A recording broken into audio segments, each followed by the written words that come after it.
We with the management on Sunday. We took action yesterday. I know the place was sanitized yesterday, and we had asked them to close down, not necessarily because of food contamination, but rather we wanted to get a sense of how many potential cases you may have there. So that line listing was developed yesterday. It's being worked on today. I know that they went and did closure, I believe, across the country, and that's not what we had recommended. We were concerned about the plant in Orange Walk. So I think they went back to open facilities across the country, except that one. Once we have been able to determine level of contact and potential exposure, then you determine whether the entire plant needs to continue to be closed. You can open certain areas within the plant. They have made commitment. I mean, they had notes that they had been doing in terms of prevention measures within the facility, and they have made commitments to scale up those prevention measures. They have submitted that to us and Baha late yesterday.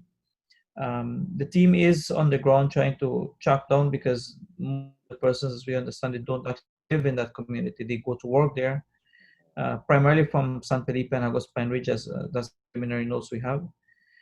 So once you get a sense of what's happening there, how many people are symptomatic, then you have a better picture of what can potentially may have happened at that particular facility.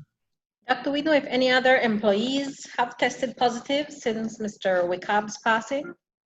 No, we do know that now you go back and review the line listing. 2 other persons, including one related to Mr. Wicab, prior to him dying, had been diagnosed from the facility.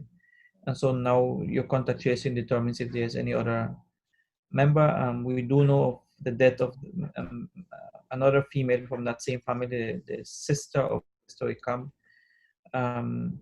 No apparent previous history in terms of SARS-CoV-2. So the swab was taken, a sample was taken after she had, when she was dead already at Northern Regional. That sample should be processed later on today to determine whether that was a contributing factor or what exactly happened to her.